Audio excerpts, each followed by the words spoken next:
Okay. There you go. Great stuff. Thanks for making a bit of time for us today, Jack. And lads, just an FYI, obviously, it's just please mention BKT United Rugby Championship in your reporting of all the illuminating stuff that Jack's going to chat about, because I'm sure you'll have brilliant questions as always. So, Cian, you're going to go first, and then if everyone else just want to turn the cameras off, and we'll just do one at a time. Cheers. Hey Jack, how are things? Cian, how are you? Not too bad. How are you getting on? Yeah, good, thanks. Just curious, how did you kind of reflect on the summer tour from a personal point of view? I think firstly, delighted to be involved and to be down there and be part of such a great squad and make a bit of history. Obviously, I would love to have a bit more involvement than I did, but that's just the way it is, and I probably hadn't done myself enough justice to the months previous to that, for a few different reasons. So look, it was what it was, but yeah, at the end of the day, I was just happy to be there and happy to be involved, and it was a great few weeks away with a good bunch of lads, and it's something. Even when you retire, you look back on to say you're part of that first ever Irish team to go down there and win a test and then win a series will be something really special. So grateful, but I think I left a little bit out there as well, which is a little bit disappointing on a personal note. Given where you were, I suppose, that time last summer, the previous summer, how tough was it mentally to kind of get your head around a different kind of role to what you'd been used to? To be honest with you, it's not something I ever really thought about. Like I wasn't sitting there comparing myself to previous seasons or anything like that. Obviously, as a competitor, you always want to be starting and you always want to be directly in the mix. But my role for that tour was on the bench, and I'm pretty happy with how I did when I got on, especially in those first two tests when I got a bit more minutes.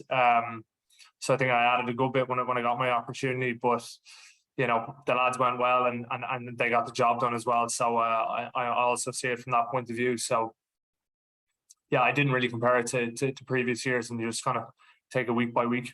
And just finally for me, does it add extra fuel to you going into this season? It's a massive season, obviously, with Leinster, but everyone knows what's kind of coming at the end of it. It's still a long way away, but does it add extra motivation for you? Yeah, 100%. Like, again, you can't think too far down the line with it, but I'm setting myself up to be in the best possible shape I've been in a long time, which obviously just gives you a good stepping stone for next September. And I did a good bit of work in the off season to get myself right, because I felt like I wasn't in the position that I wanted to be in last year at times. So I've kind of made a few decisions, and I've altered a few things, and I'm in a really good place at the moment. So it's a good springboard into next summer. Cheers, Jack. Hope goes well for you. Cheers, Cian. Thanks. Cheers. Kieran next. Hey Jack, how's it going? Kieran, how are you? Not too bad. You've had Sean O'Brien rejoin Leinster as a coach over the summer. Just as a back row player, what was it like first breaking into the Leinster team and playing alongside Sean, and what would have been the biggest things you kind of would have learned from playing alongside him? I suppose from playing alongside Shawnee, he was a ruthless competitor. He had that ability to flick the switch when he went onto the pitch, and those moments of controlled aggression that he was able to bring to everything that he did was something that I always stood out for me when I played with him or saw him train. I think as well, something he speaks about a lot is communication, and you can always hear him even now when he's on the sideline. His ability to have small conversations while on the move, when training or in games, was something that was really impressive. And it might seem like such a small thing, but it allows other people to be on the same page with you. It allows lads to get off the line defensively together. It allows lads to be in the right shape for attack. So that small communication piece, I think, is something that he's trying to really instill in lads at the moment, alongside a lot of other things. But he's a fantastic asset to have. It's great to have him back in the building. He's someone that both the playing kind of group and the coaching staff have a huge amount of respect and admiration for everything he achieved on the pitch over his career. So to kind of get that invaluable experience and rugby know-how back in the building is brilliant, and I think even the last few weeks he's really implemented a lot, and he's been a great addition. And I'm hoping that over the next few weeks we can just see more and more of that in the way we play. On that kind of controlled aggression, we were talking to James Lowe the other week, and he said that Sean would hopefully add an extra bit of edge to your kind of physicality as a team. How much of that is actually technical and coachable on the training pitch, and how much of it is more of a kind of mindset and attitude thing? I think a lot of it is probably more mindset and attitude. Like there's no bad rugby players in here. Everyone knows what they're doing at this stage. Even the young lads, they've been around for long enough. They know, when to hit rucks, tackle selection, things like that. But I think just the attitude and having that bit of violence when you get your opportunity in those kind of close quarters is something that Sean is always teeing up. He's always mentioning. He's has those small drills before training, just kind of sharpening that axe the whole time. So I think the know-how is there, but it's about kind of changing the attitude and changing your intent when you get those opportunities. Thanks a lot, Jack. Cheers, Karen. Johnny Morrison. Hi, Jack. How are you? Good, Johnny. How are you? Good, thanks. Good. Jack, you were just saying that you would have loved a bit more game time during the summer tour, and you're reflecting on that and maybe making changes coming into this season. What sort of things are you talking about, without giving away state secrets? But what do you think you need to improve on? I think without getting into it, I think for several reasons I wasn't physically where I needed to be. Coming portions of the stage, kind of Christmas on last year, I felt I was just a little bit off the pace, off the mark a little bit. So I suppose they're kind of been the first things to try get right physically, and I've definitely done that. I feel incredibly fresh the last few weeks, and I've been feeling stronger and fitter than I've felt in a long time, which is great. But I think for me, hugely, it's probably the impact I can have on both sides of the ball. I know what I can do going forward. I know how good I can be when I get the ball in my hands and I have a bit of space, and I get to use my footwork and I get to run hard lines. But it's how much better can I be on the other side of the ball? How is my decision making? And it's when it comes to going for turnovers, something I've been trying to work on a lot over the last kind of few months, and that is probably the biggest area for growth for me. I do feel like I'm getting slowly better at it, but that's probably my main area of focus at the moment, is to kind of improve that side of my game on the other side of the ball. Yeah, and just for those things in mind, Jack, going into a new season, without trying to mind read you, you're obviously hoping to play in the big games with Leinster for what's coming at the end of the season in France. In that sense, would this be your biggest season as a professional player? Yeah, I think it probably is in some regards. Obviously, after the disappointment what happened, 3 years ago in the last World Cup, where I ended up going home early through injury. I never feel like I really got my shot to play on the biggest stage. Really, I obviously played against Scotland in our first game, but I didn't get a good run at it, a good crack at it. And I suppose when you hang up the boots, you want to look back and say you gave your best on the biggest stage, and that's definitely what I want to do leading up to next year. So, I know it's over, it's 12 months away or whatever it is, but the kind of prep for that for me mentally and physically starts now. And I'm I'll just allude to what I said earlier about making sure I'm physically in the best possible scenario that I can be, and it's just a good stepping stone going forward, and it's going to be a massive year for both club and hopefully country as well. I'm very excited. That's great. Thanks, Jack. Good luck. Thank you. John Fallon, cheers. Jack, how are you doing? I know you weren't involved at the weekend, but what's the reaction been to the Zebra game, and particularly in the manner in which that big lead was almost lost? Yeah, I suppose it's kind of the same manner as every other game, that there was really good elements to it. I think we came out really sharp, and the first 50 minutes we were really good and everyone was happy with it. And then the game slowed. We couldn't probably get into our flow as well as we wanted, and conceded a few soft tries that obviously, you know, have been kind of dealt with it here in today and yesterday with regards to meetings and how we're going to implement a few changes. Look, it's the first game of the season, lads.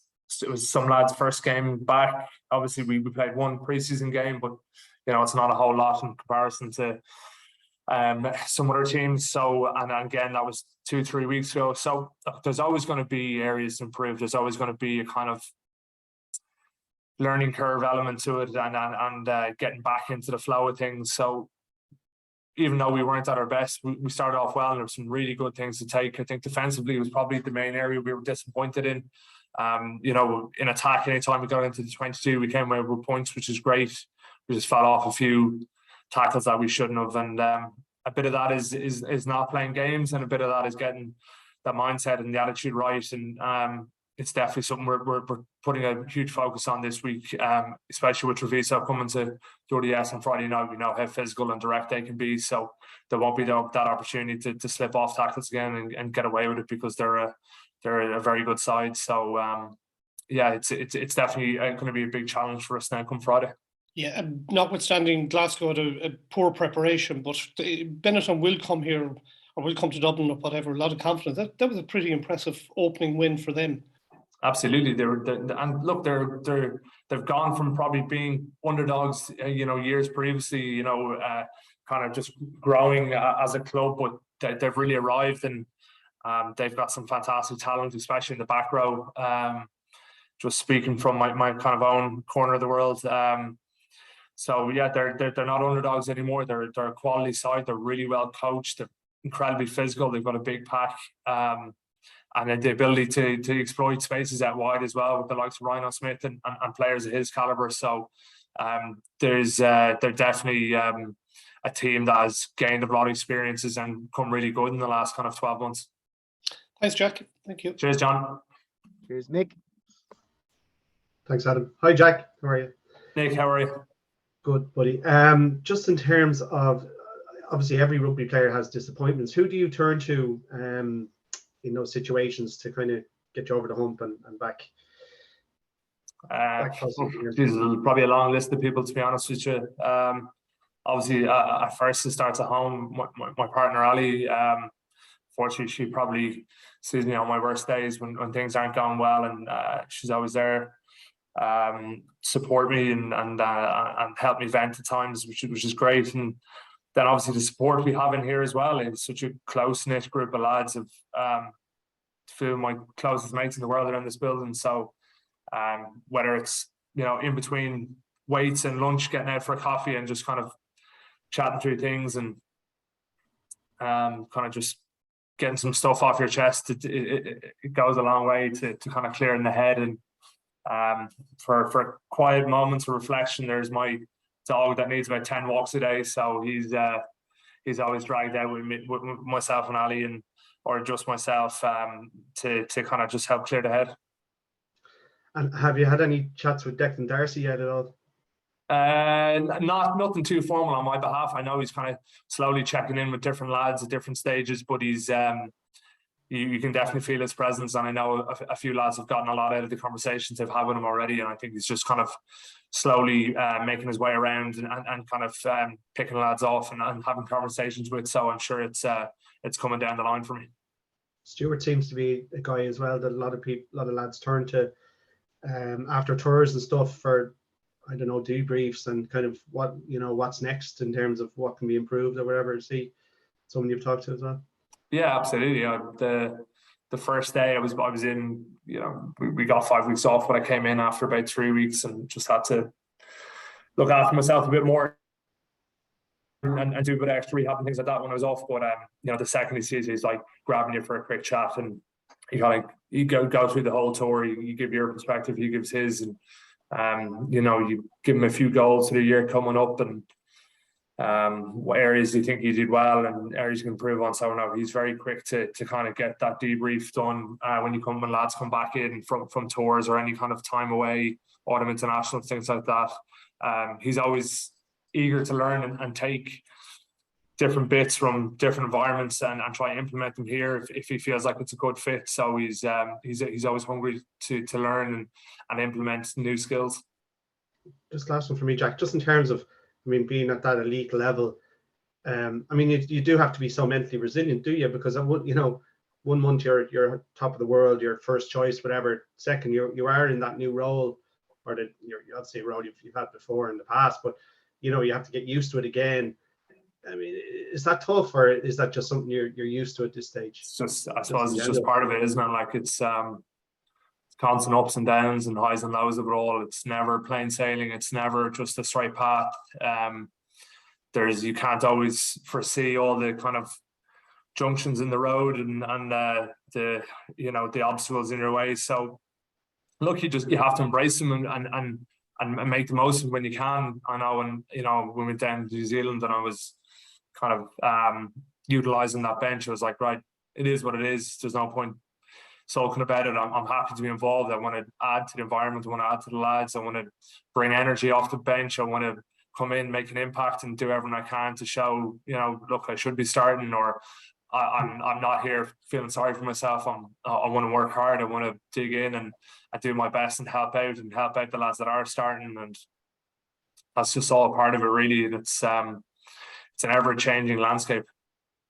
Thanks. Best of luck. Cheers, mate. Thanks. Brendan O'Brien. Hi, Jack. Good to see you. Brendan, how are you? I'm very well, thanks. I just noticed there you turned 30 during the off season. It's no 29, surely. It's no age for anybody, but for sportsmen, we tend to think of it as a significant number. Did it get you thinking about your career to date and where you want to go, or did you stop and think for a few minutes on the day? I had a few moments of not too quiet reflection on the eve of my 30th birthday. Yeah, we were still away, myself and my partner. We were in Bali for a few weeks, and I wasn't dealing with it too well. I was shocked that the last 10 years had gone as quickly as they had. But yeah, look, if you'd asked me 10 years ago, what would you want to achieve in the next 10 years, and then you show me what I've done, I'd be pretty happy. A lot of things in there that I probably never thought I'd get to do. So I do feel incredibly privileged and grateful for the opportunities that I've had over the last few years. But in saying that, as you grow as a rugby player and as a person, I think the nature of the sport that we're in, that it's never really enough and you always want more. So I'm eager to add to the things I have accomplished so far, be it individually or collectively as a group with Leinster, Ireland, and other teams. Yeah, and just on the season, at the start of a season like this, as players, do you guys have an idea of how the season looks between maybe club and country? Does anybody from the national setup or Leinster sit down with you and say, these are the kind of blocks we're looking at, or how does that work for you guys? Does it work? Yeah, we obviously get the schedule sent out when it's kind of confirmed, and then obviously we came back in late, so we knew we wouldn't be playing the first round of the URC this year. And then I don't think if you're involved in if you're involved in autumn internationals, you mightn't play the last block of these games. But other than that, to be honest with you, it's not, you don't really look too far down the line because things can change so quickly. You can never really plan ahead. Even last year, I was told it was to have 2 weeks off over Christmas because we had the extended tour the year before. And then I tore my quad in the warm-up for the Argentina game. And then, then I was told, look, obviously, you're not going to get those 2 weeks off. You'll have been rehabbing for next month, and then you'll have to play those games. So we get told, but things are ever changing. They really are, and it's really day to day. So you can never plan in too far ahead. And anything that is said to you once about playing a game or not playing, they're so quick to change. And especially like if other lads in your position get injured, or you don't play as many minutes in certain games, or don't get involved in campaigns, it's not, you can just never rely on anything really. Can I just ask finally, I think I'm right in saying the last time Leinster went empty-handed in the season, he came back and won the double. Do you recall that season? Was there an extra fire in your bellies, or did the season before maybe prompt a change of direction or a tweak or whatever, and Is that something you've looked to do this year? Does an empty season, does it kind of facilitate those changes in direction or focus? Yeah, absolutely. I think winning makes you weak to some degree, and I think now that we've gone that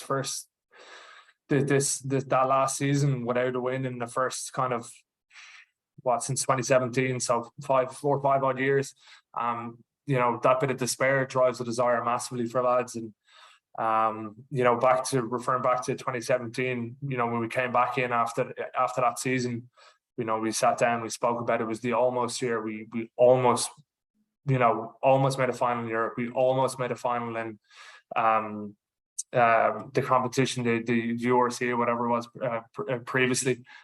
So yeah, look, it definitely makes lads a lot hungrier. I know it makes the coaches a lot hungrier. Not that I think you could ever question people in here resting on their laurels and thinking that it's okay to lose just because we've won previously. There is a constant desire to be better and to grow as a unit. But we're definitely hungry, and we have been in a long time after going a season without any silverware. And being so close, La Rochelle, we're 60 seconds away from winning the European final. So, being that close just makes it even more hurtful, and really makes it sting. And that was horrible experience. So it's not something we ever want to feel again, and it'll definitely spur everyone in this building on to be better again. Cheers, Jack. Best luck with it. Cheers, man. Thanks. Thanks. Guys, we've only got about 5 minutes of Jack's time left, and as well before the next interview. So Brendan, Nell, I'll let you ask the last couple of questions. Sure, thanks. Jack, hi, question from down south here.